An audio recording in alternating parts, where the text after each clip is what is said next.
আসসালামু আলাইকুম রহমতুল্লাহি ওবারকাতু। প্রতিদিনকার ভিডিওর মতো আজকেও একটি নতুন ভিডিও নিয়ে আসলাম। আমি মোহাম্মদ সাকিব আল হাসান।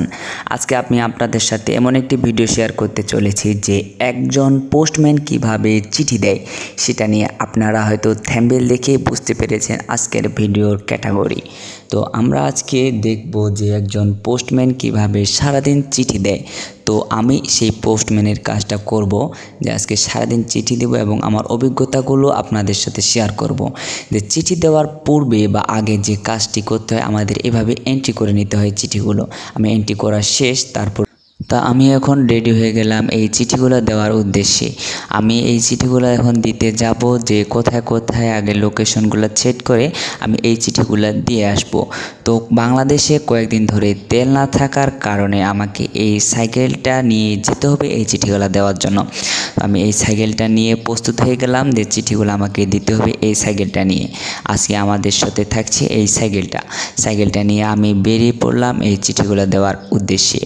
তো আমাদের এদিকে কয়েকদিন ধরেই তেল পাওয়া যাচ্ছে না, তো আপনাদের দিকে তেল পাওয়া গেলে জানাবেন।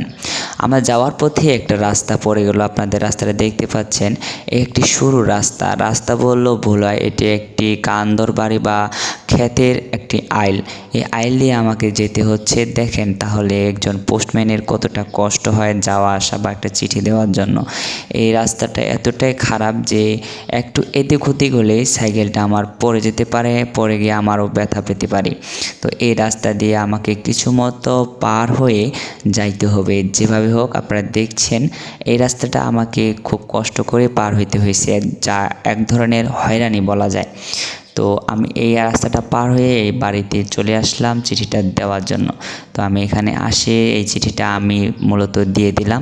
দেওয়ার পর আমি যাব আরেক জায়গায় একটা চিঠি দেওয়ার জন্য যাচ্ছি। এখন চিঠিটা হাতে নিয়ে আমার সাথে আরেকজন আছে, আমার একটা ভাই বলা চলে। আমার একটা ভাই চিঠিটা দেখতেছে যে এটা এরপরে কোথায় যাইতে হবে বা এটার লোকেশনটা কোথায়, সেই লোকেশনটা ঠিক করতেছে।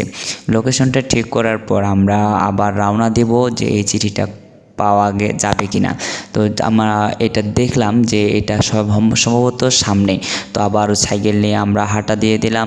তো এখন আমাদের দ্বিতীয় গন্তব্য হচ্ছে এই চিঠির দ্বিতীয় মালিকটা কে। তো আমাদের এখন আবার সাইকেল নিয়ে আমরা যাচ্ছি সেই দ্বিতীয় যে চিঠিটা যাকে আমরা দেব তার কাছে। তো যাওয়ার পথে আমার এই ভাইটির সাইকেলের চেন পড়ে যাওয়ার কারণে সে খুব বিরক্তি হয়ে যাচ্ছে।